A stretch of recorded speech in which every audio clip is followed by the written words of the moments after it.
अच्छा,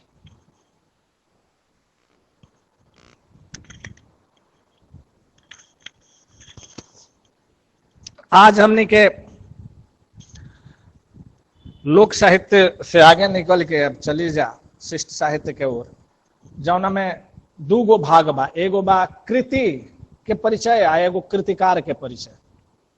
तो आज हम कृतिकार के परिचय करतनी। कृति परिचय में दूसरा आउट ये का कहल जाला, स्रोतविद के जिम्मेवारी दे दिहल गई बा, आगे वो लोग क्लास ली ही। आज हम कृतिकार के परिचय देव, जौना में गोरखनाथ, कबीर दास, ओकरा बाद रुआ महेंद्र मिश्र, भिखारी ठाकुर आ पंडे कपिल। यानी प्राचीन से लेकर के मध्यकालीन लेकर के आधुनिक सब जे प्रसिद्ध साहित्यकार बा, ओकर साहित्यिक परिचय के संबंध में हमनी के कुछ जानकारी ले जा। तो आज हमनी के गोरखनाथ, गुरु गोरखनाथ जी के संबंध में कुछ जानकारी ली जाए, कुछ जीवन के संबंध में, कुछ साहित्य के संबंध में, कुछ लोक कथा के थी, किंवदंती बाड़ी सब बहुत सारा चीज बा। हमनी के थोड़ा सा सूचना का आदान प्रदान करी जा।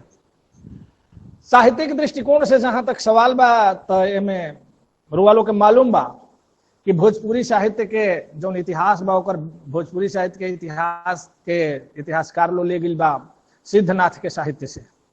सिद्धन के साहित्य में बहुत सारा सिद्ध लो बा, जरा साहित्य में भोजपुरी के तत्व पावल जाला। केहू में भोजपुरी के शब्द बा, तो केहू में भोजपुरी के क्रियापद बा।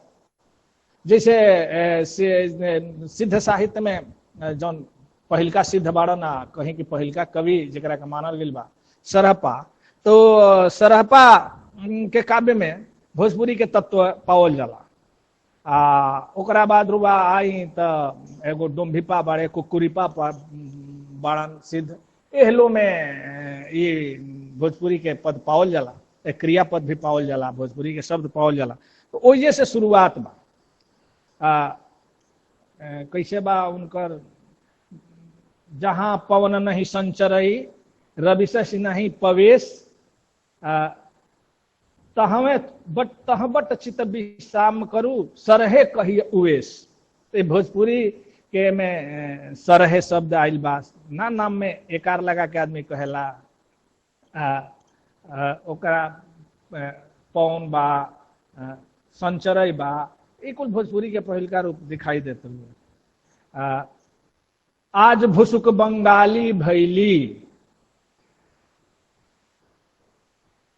भुसुकपा के देखी भैली, भैली क्रियापद आइल बा। तो जहां तहां छिटपुट भोजपुरी के शब्द, भोजपुरी के क्रियापद सिद्ध साहित्य में मिलेला। लेकिन आगे चल के जब नाथ साहित्य आयल, नाथ पंथ के उद्भव भइल, ओमे गुरु गोरखनाथ जैसन महान हस्ती के प्रवेश भइल, आगमन भइल, तो भोजपुरी के स्वरूप जौन बा कुछ विशेष निखर के आई। तो 84 सिद्ध में कुछ सिद्ध लोग से चालू होता, और नवनाथ में कुछ नाथ लोग में भोजपुरी के तत्व पावल जाला। जौना में सिद्ध में सबसे पहले उनकर नाम आवेला सरहपा के, और नाथ में गोरखनाथ के। साहित्यिक दृष्टिकोण से ऐसे इनकर गुरु मच्छेंद्रनाथ पहले हो चुकल बड़े, हम कालक्रम नहीं बताओ, हम साहित्यिक दृष्टिकोण से बताओ तनी। गोरखनाथ के, गोरखनाथ जी के संबंध में चूंकि कुछ स्पष्ट सब कुछ नहीं है। एगो हमनी के भारतीय संस्कृति में वो कहलो गई बड़ुए कि अपना मुँह मुआ मिठू ना बने के चाहिए, अपन बड़ाई अपने ना करे के चाहिए, भारतीय संस्कृति के खिलाफ बात है। तो भारतीय संस्कृति के जे लोग रक्षक रहल बा, संत रहल बा, फकीर रहल बा, जे दुनिया के लोभ माया से दूर हो चुकल बा, यश धन लोभ कुछो अर्थ नहीं रखत, वो लोग खातिर आत्मगौरव के गान कैल, आत्मगान कैल, आत्म प्रशंसा कैल बहुत बहुत कल्पना नहीं कैल जा सकती, लोग कर सकता। ऐसे ये लोग के जौन जीवन पक्ष बा, अंतर साक्ष्य, दंत कथा, अनुमान और ये सब पर आधारित बा, विद्वान लोग के मत पर आधारित बा। तो गोरखनाथ जी के संबंध में यह बात बा कि बहुत कुछ स्पष्ट नहीं है। हजारी प्रसाद द्विवेदी बहुत मर्मज्ञ रहल बानी गुरु गोरखनाथ के साहित्य के। तो वहाँ के का नाम बा कि विक्रमी संवत के 10वीं शताब्दी में जन्म भइल हुई। 10वीं शताब्दी एगो थोड़ा सा हम रुक जतनी, हालांकि हम तो ये रहतनी कि रुआ लोग के मालूम हुई, लेकिन थोड़ा सा कभी कभी होला कि आदमी ना समझ पाओ। विक्रमी संवत जौन साहित्य में चलेला चर्चा, ओकरा के लोग ईस्वी सन से जोड़ लेवेला तो दिक्कत हो जाला। 57 साल के अंतर होला। 57 साल पहले 57 साल जोड़ देम नु ईस्वी सन में, तब विक्रमी संवत आ जाए। आप विक्रमी संवत में से 57 घटा दे तो ईस्वी सन आ जाए। तो विक्रमी संवत के 10वीं शताब्दी तो मानल गई बा जन्म। द्विवेदी जी के अनुमान बा। द्विवेदी जी के कहनाम बा कि गोरखनाथ जौन बानी यहाँ के बहुत प्रभावशाली व्यक्तित्व लेके आई रही, बहुत प्रभावशाली, माने पूरा युग के वहां के प्रभावित किले रही। खास करके धार्मिक आंदोलन में योग मार्ग के वहां के एक तरह से प्रणेता मानल गई बने। प्रणेता योग के माध्यम से वहां के मनुष्य के मुक्ति के कामना के लिए बनी। तब बहुत प्रभावशाली पूरा वहां के उत्तर भारत के पूरा प्रभावित किले बने। कहते बने कि जैसे यहाँ के संबंध में ई बा दंत कथा, बहुत जन्म के संबंध में बहुत सारा दंत कथा प्रचलित बा, किंवदंती बा। ओमे एगो इहो बात प्रचलित बा कि गोरखनाथ जी के जो गुरु रहनी मच्छिंद्रनाथ जी, मत्स्येंद्रनाथ ये माने शुद्ध नाम है, लेकिन भोजपुरी में मच्छिंद्रनाथ हो गई बनी, तो ऐसे हम मच्छंदरे बोलब। तो मच्छिंद्रनाथ यहाँ के जो गुरु रहनी वो घूमत अयोध्या के आसपास के एगो गांव में गईनी। भिक्षा मांग के यहाँ सब है के भिक्षाटन से जीविका चलावत रही। तो एगो दरवाजा पर यहाँ के गईनी तो एगो बहुत सुंदर ब्राह्मण परिवार रहे। ब्राह्मणी निकलली भिक्षा देवे। अपरूप सौंदर्य रहे, अतुल सौंदर्य रहे, लेकिन चेहरा पर खुशी ना दिखाई दिलस मच्छिंद्रनाथ जी के। तो मच्छिंद्रनाथ जी कारण पूछनी कि इतना सौंदर्य भगवान ईश्वर सब कुछ तरह के दिले बड़े, धन दौलत सब दिले बड़े, लेकिन चेहरा पर उदासी कैसन। तो वो कहली कि सब कुछ बा हमारा पास, धन बा, दौलत बा, ईश्वर के दिहल सौंदर्य बा, सब सारा सुख बा, उदासी के कारण ये बा कि हम पुत्रवती नहीं थी, हमारा अभी तक पुत्र ना हुई, बहुत लंबा समय हो गई विवाह के, पुत्रवती। तो एक चिंता में हम थोड़ा उदास रहत। तो कहल जाला कि गुरु मच्छिंद्रनाथ जी आशीर्वाद देनी, लेकिन एगो शर्त के साथ। वहां के आशीर्वाद देनी कि हम तहरा के एगो भभूत देतनी, ये भभूत के तू खा ली है, तहरा बच्चा होई, लेकिन 12 वर्ष तक तहरा साथे रही। 12 वर्ष तक तू वात्सल्य सुख लूटी है, मातृत्व सुख लूटी है, पुत्र के साथ रही है। लेकिन जैसे ही 12 वर्ष पूरा हुई तो वह पुत्र के हमरा के सौंप देवे के पड़ी। अब वो हमार पुत्र हो जाए, हमार शिष्य हो जाए, हम शिष्य बनाए। तो मरता क्या नहीं करता है वो कहल गई बना, कहली चला 12 वर्ष खातिर पुत्र तो हुई, भभूत ले ली। लेकिन वो गांव में एगो ना टोला पड़ोसन ई सब होला, चर्चा कैली तो वो एक पड़ोसन डरवा दिली कि का जाने कैसन जोगी रहा, का रहा, राख पास दे दिलस, मत खा, दूत होई हई होई, मत खा। डरा के वो बेचारी ले जाके एगो गढ़ा में भभूत के डाल दिली। गढ़ा में डाल दिली। ठीक 12 बरस भइल तो मच्छिंद्रनाथ जी आके अलख जगोले दरवाजा पर। अली तो कहले कि याद कर हम भभूत दिले रही, लड़का 12 वर्ष तारा साथे रहल, अब हमरा के सौंप द। तो अपन गलती स्वीकार करके क्षमा मंगली है, कहली कि ऐसे तो हम कह दिले बनी, गढ़ा में फेंक देनी है, डरवा दिहल गई हलो। तो कहाँ फेंकलू हा, लेके वो गढ़ा तक गईनी, वहां के ओजा ले जाके अलख जगौनी, मंत्र जाप कैनी, आह्वान कैनी अपना शिष्य के। तो कहल जाला कि वही जे गड्ढा में आविर्भाव हो गई, यहाँ के उत्पन्न भैनी 12 वर्ष के बालक के रूप में। वही से लेके गुरु गोरखनाथ आ गए, आप शिष्यत्व दिहले, इनका के योग के शिक्षा दिहले। लेकिन इतना प्रतापी भैलन कि गुरु से बहुत आगे निकल गिलन, गुरुओं के उद्धार कैले रहन, अतना आगे गुरु फिसल गए, लेकिन गोरखनाथ ना फिसल। तो गोरखनाथ के संबंध में बहुत सारा दंत कथा प्रचलित ई बा कि वो एक बार सिंघलगढ़ के जो राजकुमारी पद्मावती बाड़ी, एक दो दिन और हमने की चर्चा के ले रही जा लोक गाथा में, जैसी जौन पर पद्मावत काव्य लिखले बड़न, तो बहुत सारा खिस्सा जुड़ल बा पद्मावती के सौंदर्य के साथ। तो कहल जाला कि सिंघल द्वीप में पद्मावती के सौंदर्य देखले के बाद गुरु मच्छिंद्रनाथ मोहित हो गए, उनका प्रेम जाल में फंस के सब योग साधना सब भुला गिले, अपना के भुला गिले, एकदम सांसारिक जीवन जिए लगले। गुरु के खोज में निकलले गोरखनाथ।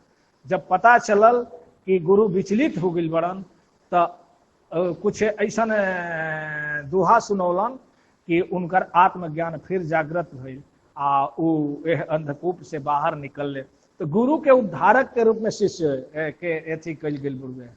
ये बहुत मार्मिक कथा बा। गुरु अगर विचलित हो जाए तो शिष्य के कर्तव्य बनता है कि उद्धार करे। हाँ, खाली गुरुए शिष्य के उद्धार ना करो, शिष्यो लोग गुरु के उद्धार करेला। तो हम तो अकेला बानी, मच्छिंद्रनाथ ना बनब, लेकिन रुआ लो बानी का गोरखनाथ। देखो सब कभी कभी हम जहू तो पार लगाई सब। तो यह तरीका के बहुत कथा गोरखनाथ जी के संगे जुड़ल बुढ़वे। ऐसा ही और दंत कथा बाकी एगो गोरखनाथ ना, युग युग में गोरखनाथ पैदा भइल बड़न, अवतार ले बड़न, आविर्भाव भइल बड़न। कल भी की मान्यता बा कि सतयुग में पंजाब में गोरखनाथ जी आविर्भूत भई रहनी, आई रहनी। त्रेता में गोरखपुर में जो उत्तर प्रदेश में बा, द्वापर में द्वारिका में, कलयुग में काठियावाड़ के पास जो गोरखगढ़ी बा नाम के स्थान वही जा। तो यह तरीका से मान्यता बा गोरख पंथ में कि हर युग में गोरखनाथ जी आईला, वहां का अवतार लिहिला आ उद्धार करीला ये जगत के। ये जो गोरखनाथ जी बानी जिनका हमने की चर्चा करत नहीं जा, यहाँ के संबंध में विद्वान लोग के मत बा कि हिमालय के पश्चिमी क्षेत्र में, यहाँ के पंजाब के आसपास, ये हिमालय के पश्चिमी क्षेत्र में कहीं यहाँ के शुक्ल जी के मत बा कि जन्म उन्म भई रहे। रमता जोगी बहता पानी, रमते रमते आके के उत्तर प्रदेश के गोरखपुर में यहाँ के अपन स्थली बनौनी, कर्म स्थली। एहिजा से लेके नेपाल तक यहाँ के प्रभाव रही, यहाँ के नेपाल तक गई रही। नेपाल में यहाँ के आपन मत के अतना प्रतिष्ठापित कैनी, पूरा नेपाल यहाँ के शिष्य हो गई। यही से रुआलू नेपाली के गोरखा कहल जाला। गोरखा रेजिमेंट भी होला, लोग ना कहला कि गोरखा है। तो गोरखनाथ के शिष्य भैला के चलते पहचाने पूरा नेपाल के गोरखा के रूप में हो गई। ये गोरखा इतना यहाँ के धार्मिक क्षेत्र में पहचान रहे, अपना प्रभुत्व रहे, अपना यहाँ के मजबूत और शक्तिशाली प्रभावशाली व्यक्तित्व रहे। तो यह तरीका से नेपाल में यहाँ के पशुपतनाथ के अवतार मानल जाला। यहाँ के शिष्य परंपरा में यहाँ के शिव के अवतार मानल जाला। बहुत सारा कथा बड़ी से कि यहाँ के सीधे देवी से टक्कर भई रहे, देवी काली टक्कर ले रहली, लेकिन यह योगी के सामने देवी भी पराजित हो गई रहली। तो इतना सब यहाँ के संबंध में यथी बढ़ुए जीवन में कि सब दंत कथा और किंवदंती से के घटाटोप में सब टोपा गिल बा। खैर जौन कुछ प्रचलित बा में थोड़ा बहुत के हम चर्चा कैनी। अब आगे आई जा साहित्य पर। तो ना कहल जाला कि केहू केहू अद्भुत व्यक्तित्व लेके जन्म होला, जैसे क्रिकेट में ऑलराउंडर होले वैसे ही ऑलराउंडर, योग के क्षेत्र में वैसे ही, साधना के क्षेत्र में वैसे ही, ज्ञान के क्षेत्र में वैसे ही, एथी के साहित्य के क्षेत्र में वैसे ही गोरखनाथ जी के प्रभाव चारों ओर बा। तो यहाँ के नाम से करीब करीब 49 गो किताब के नाम आवेला कि 49 गो पुस्तकन के यहाँ के रचना कैले। 49 कहतनी 39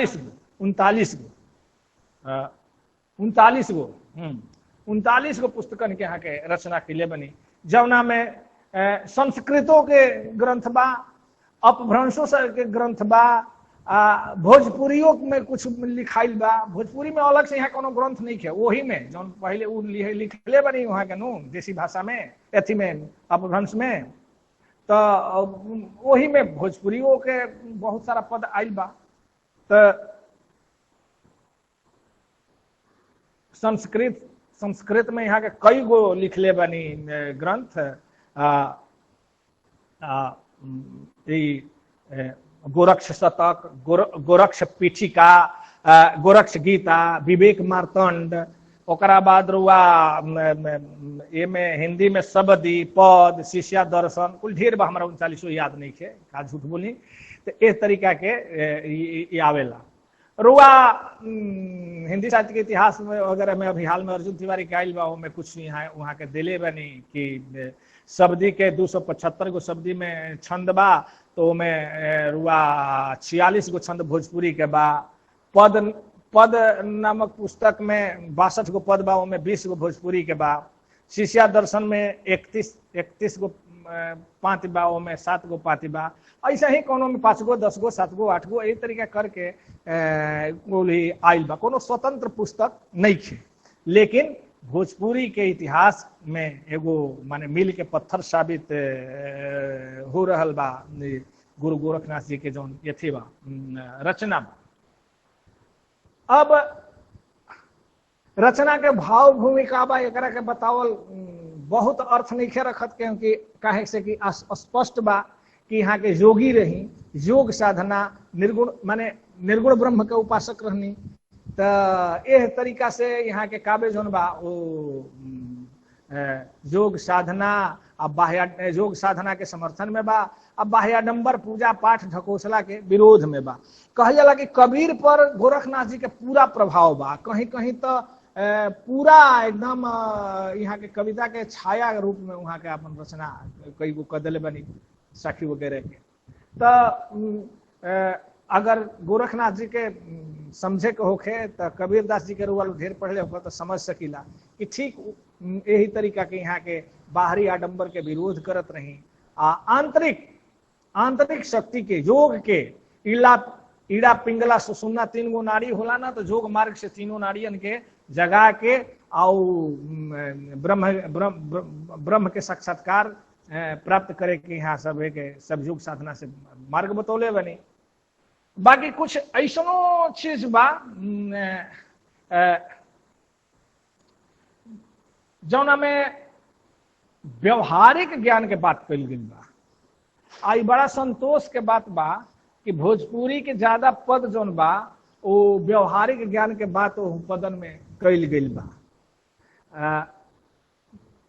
यहाँ के एगो भोजपुरी के अथी बा पद बा कहता नहीं हसीबा सेलिबा ख के सर यहाँ के लिखत तनी वो घड़ी ख के सबे चलत हुई या जो होके हसीबा सेलिबा रहिबा रंग, हसीबा सेलिबा रहिबा रंग क्राम क्रोध ना करिबा संग, हसीबा सेलिबा गाइबा गीत दृढ़कर रसिबा आपन चित।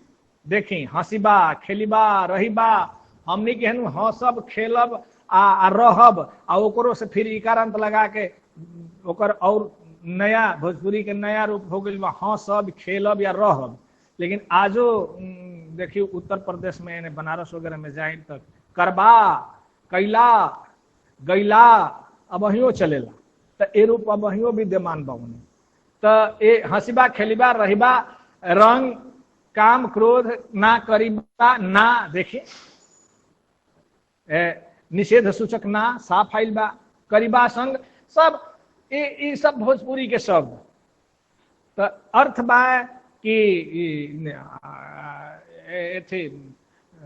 हाँ सब खेलब आ अपना रंग में रहब, माने आंतरिक रंग में आंतरिक सुख में रहब, आंतरिक भाव में रहब आ काम क्रोध से कोनो संग ना करब। काम क्रोध ही जौन कलमस बा बाहरी जौन मनुष्य के नीचे गिरावेला काम क्रोध भय मद लोभ ये सब से हम दूर रहब आ का करब प्रसन्न रहब, खेलब हंसब गायब गीत गायब आ आप चित्त के दृढ़ कैले रहब। चित्त के दृढ़ता बाहरी आवरण से निर्लिप्त रहे के भावना बा, आंतरिक सुख के अनुभूति के बात कहल गई बा। अंदर से खुश रहब, बाहर से दृढ़ रहब, चित्त के लगौले रहब स्थिर कैले रहब। कहे से कि जोगी लो चित्ते स्थिरता के चित्त वृद्धि निरोध योग कहल गई बा। जे चित्त के वृत्तियों के निरोध के योग कहल जाला। तो चित्त के व्रते के स्थिर कैले रहब, निरोध कैले रहब, आनंद से लेत रहब, आंतरिक आनंद।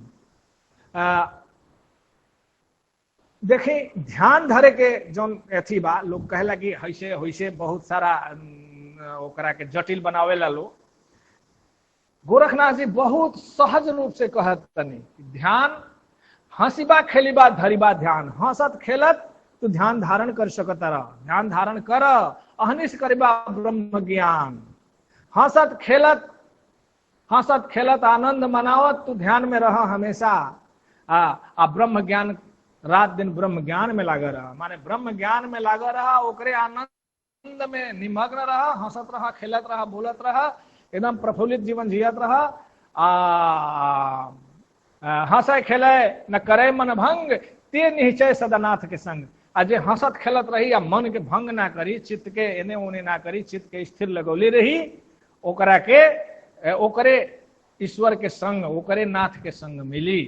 कितना सहज यहाँ के बतौले बनी कि चित्त के हमेशा बाहरी वृत्तियों से, काम क्रोध भय मोह लोभ से दूर रखें, हमेशा प्रसन्न रही, अंदर से प्रसन्न रही। जे खेलत कुलत हंसत बोलत रही, ओकरे ब्रह्म के दर्शन हुई, वह ओकरे ब्रह्म के प्राप्ति हुई। देखिए कितना सहजता यहाँ के अपना योग मार्ग में। यही से यहाँ का बहुत प्रसिद्ध बही रही कि वो जौन कठिन आ दुरूह को हठ योग के बात कैल गई बा, खास करके सिद्ध लोगन में, ओकरा के यहाँ के एकदम सहज बना दिले बनी। अब देखी एगो ऐसा पद हम कहे जा रहल बनी जौन के गुरु गोरखनाथ के लिखल है, थोड़ी सा हेर फेर के साथ कबीर दास जी के साथे जोड़ दिहल गई बा, या हो सकेला कि वहां के लिखल होखी। गगन मंडल में अंधा कुआं, गुरु के महत्व। एगो और हम थोड़ा सा रुक के चर्चा कल चाहतनी कि निर्गुण पंथ में गुरु के महत्व बहुत ज्यादा दिहल गई बा। योग पंथ में नाथपंथी योगियन में गुरु के बड़ा महत्व दिहल गई बा। यह प्रभाव कबीर दास जी पर भी, निर्गुणवादी लोगों पर भी दिखाई देवेला कि वहां के गुरु के। कबीर दास जी तो बहुत महत्व दिले बनी। यह तन बिस्की बेलरी गुरु अमृत के खान, शीश दिए अगर गुरु मिले तो भी सस्ता जान। अगर शीश दे दिला, शीश देना मुहावरा है सर्वस्व समर्पण, ओकर अर्थ के और हम लिखी जात महत्व सामान्य अर्थ वाली ही एकदम अभिधार्थ है। तो कहते रहे कि सरो काट के दे देब तब गुरु मिल जास तो बुझ के सस्ता है। तो गुरु गोविंद दो खड़े काको लागू पाए, धन्य गुरु जी आपने गोविंद दियो दिखाए।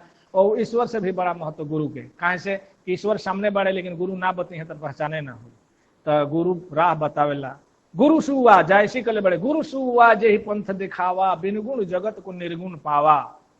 सुगा जौन बा वो रत्नसेन जीव के ले जाके राह दिखावता पद्मावती ब्रह्म के प्रतीक ब्रह्म तक पहुंचावे के। तो वो कहले बड़े कि गुरु के काम, गुरु का करला पहुंचा देवेला ओहिजा तक, मार्ग बतावेला, यही मार्ग से जा तो पहुंच जीव, आ ना ही तो भटक जीव, गुरु ना रही तो भटक जीव। तो गुरु के महत्व जौन बाद में निर्गुण बाद में दिहल गई बा, एक बीज तत्व मिल जाता केकरा में, गोरखनाथ जी में। गोरखनाथ जी कहतनी कि गगन मंडल में औंधा कुआं, गगन मंडल में ऊंधा कुआं, तह अमृत का बासा, सगुरा हो इस भरी भरी पिए नुगरा जाए पियासा।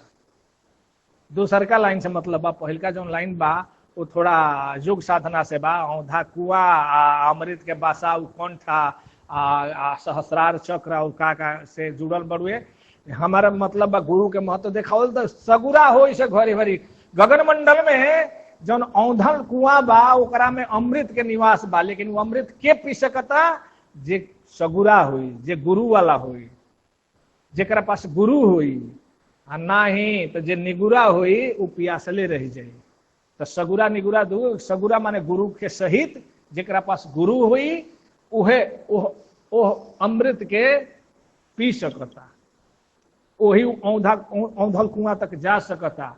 लेकिन निगुरा जौन बा वो पियासल के पियासले रह जाए। पानी बिच मीन पियासी, सुनी सुनी आवत हासी, हैं सब कुछ भरल बा पानी खोजती है।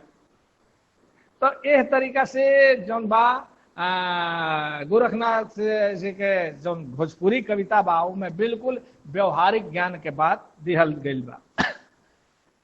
गुरु के महत्व से इहों के पेट नीचे भरत, जैसे निर्गुणवादी संत लोग के पेट ना भरे वैसे ही इहों के पेट नीचे भरत। तो अथी बा यहाँ के आगे कहतनी कि गुरु की जे गरिला निगुरा न रहिला, गुरु की जे गरिला निगुरा न रहिला गुरु बिना ज्ञान न पाइला ये भाईला। नहीं कि निगुरा हम नहीं रह सकता, गुरु के साथ रहिला। अब बिना गुरु के हमरा ज्ञान, बिना गुरु के तो ज्ञान मिलिए नहीं खे सकता। बिन गुरु हूँ ही न ज्ञान, जे लोग के कथन बा कि बिना गुरु के ज्ञान ना होखे। एगो और व्यवहारिक बात, यहाँ के प्रकृति, मानव प्रकृति, हालांकि संदर्भ दूसर बा, लेकिन कई गो अर्थ कविता ग्रहण करता कि ये ठीक है, व्यवहारिक बात कहले बनी, आदत के ना। संस्कृत में एगो श्लोक किसे बा भुला तने ओकर भाव बा कि कुत्ता के पानी में भी खड़ा कर दे कमर भर पानी में तो जीभे से पी पानी, सुड़की ना। जैसे कि ओकर स्वभाव बा, जातीय स्वभाव। हाँ, जात स्वभाव का बोना छूटे कुकुर टांग उठा के मुते कहाला ना। तो यहाँ के ये मानव प्रकृति पर ये करतनी कि दूध धोया कोयला उजला न होइला। कोयला के प्रकृति का है? काला, वो प्रकृति है। तो कहता रहे दूध के प्रकृति है उजल। तो कहता रहे कि दूध से मैं कोयला कतनो धोइब, दूध से कोयला के कतनो धोइब तो उजर ना हुई, करिया के करिए रही। काग कंठे पुहुप माला हंसला न भइला। कौआ के गर्दन में फूल के माला पहिरा दिला से हंस ना हो जाए। कौआ के कतनो कुछ कर द तो हंस ना चले। एगो देहात में कहावत है, कौआ चलल हंस के चाल। हैं, जेकरा पास गुण ना रहेला उहे चले कि हम इहे काम करब, गबड़ा जाला तो लोग कहेला कौआ चलल हंस के चाल। तो गोरखनाथ जी कहता नहीं कि दूध में कतनो कोयला के धोइब तो उजर ना होई, कौआ के कंठ में कतनो माला पहिरा देब तो उ हंस नइखे हो सक। रुआ तुलसीदास जी भी लिखले बनी, बड़ा प्रसिद्ध चौपाई है, माने ऋषि विद्वान बारानिको, हिंदी के बहुत बड़ा, रामचरितमानस के बहुत बड़ा विद्वान। वो कहले कि हम मरब तो हमरा कब्र पई दोनों पंक्ति खुदाए के चाहिए, खुदाइलो बा उसमें। ये स्वभावे पर बा। कौन है कि देखिए अभी याद आ रहा वो, अरे तुलसीदास में जी के भूला, माइंड से बिछल गई। बाकी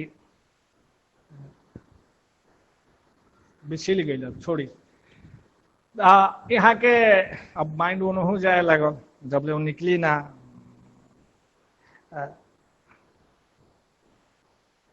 चलिए, बड़े भलो भलाई पैल है, भलो भलाई पैल है, लहै निचाई नीच, सुधा सराही अमरता, गरल सराही मिर्च।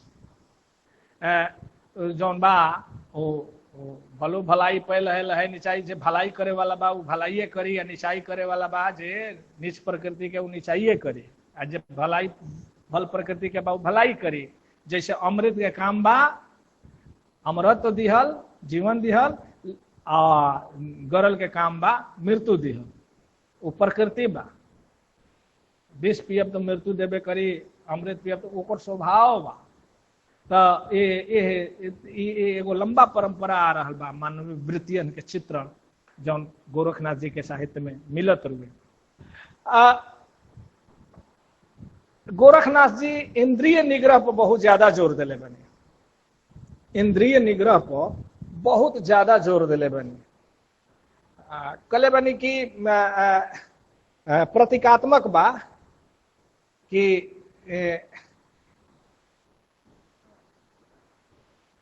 खेती करतनी तो सूख जाता, सुखार पड़ जाता, घाटा लग जाता। व्यापार करतनी तो नियत ठीक नहीं रह, ठग ठगहारी कर देतनी तो वो हमार डूब जाता। जीते खातिर अस्त्र शस्त्र उठावतनी तो देखतनी कि तो अपने बर्बाद करतनी, अपने परिवार पर चलावतनी। रमणी के संग में जातनी तो देखतनी कि हमार तो एकदम पूरा सब कुछ विनाश भइल चल जाता। और भीख मांगतनी तो उहो नहीं खे मिलत, चोरी करे जातनी तो पिटाइए जातनी। माने कोनो चीज में सफलता नहीं खे मिलत। माने ये दुनियादारी जो व्यवहारिक सांसारिक जीवन बा, ये में निमन करी चाहे जबून करी, खेती जैसा निमन काम करी आ चाहे चोरी जैसन जबून काम करी, सफलता कौनो में नहीं खे मिलत। काहे कि आदमी मोह माया के जाल में फसल बा।